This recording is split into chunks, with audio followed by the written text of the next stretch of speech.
Hi, I'm Joni Rogers. 2-minute review of The Midwife by Jolina Petersheim. This is a complicated one. I will try to keep it to 2 minutes. The setup. Beth is a grad student who agrees to be a gestational surrogate, carry a baby, for her professor, Tom, and his wife, Meredith. In the course of the pregnancy, complications happen. They consider terminating the pregnancy, but she decides, no, this is my baby and I'm going to love it no matter what. And so she takes off and goes to a Mennonite home for unwed mothers and has the baby, who's born healthy, and tries to keep it a secret. But of course, the truth will out. These people are looking for their baby and they come and get her. So many years down the road, a young woman shows up and is pregnant at the home for unwed mothers. Beth has changed her name to Rhoda and is now a midwife at the home for unwed mothers. And this young woman, Amelia, her situation brings up some of the past stuff that has been eating away at Rhoda all these years, and emotional maelstrom ensues.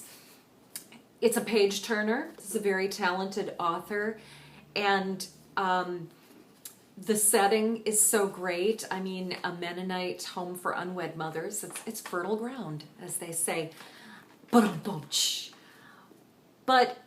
I'll tell you, two things kept me from really enjoying this book. It's hard for me because I don't post negative reviews because I won't force myself to read a book I'm not enjoying, and I don't review books I haven't read.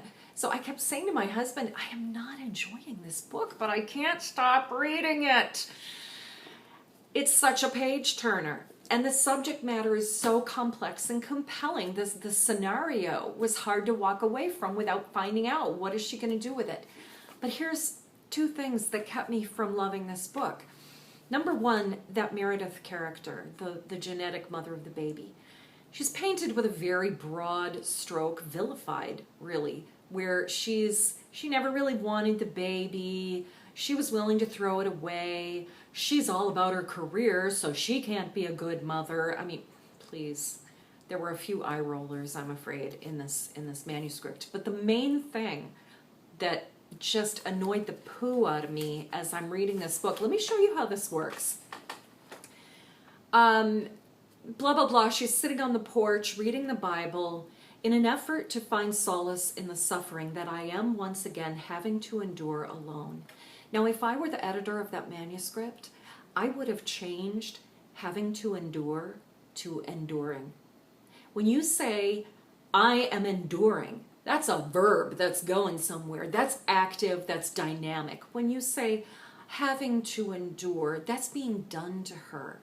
And that grammar, while it's not incorrect per se, it weakens the voice of the character and gives it a whiny inflection that clouds the whole book, I'm afraid to say.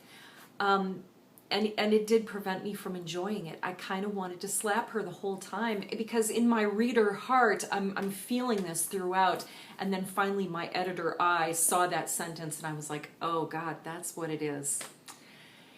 That very kind of grammar pervasive, and it could have been fixed so easily. I'm sad that didn't happen because this is a very talented author, Jolina Petersheim. I read this book because, first of all, that cover, holy cow, how gorgeous is it?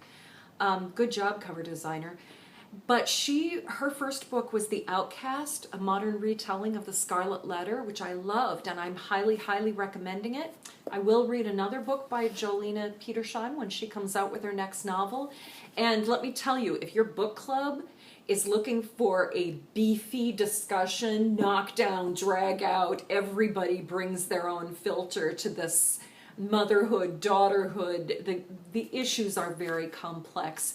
And the story is unpacked until the very end. It's unpacked really well, and it's a compelling page turner that I don't think anybody in the book club is going to be able to put it down, but then no one will agree on it, and that makes a great book club selection. So I don't know. At your own risk. That's my candid and totally confused thoughts about The Midwife by Jolina Petersheim. Check it out.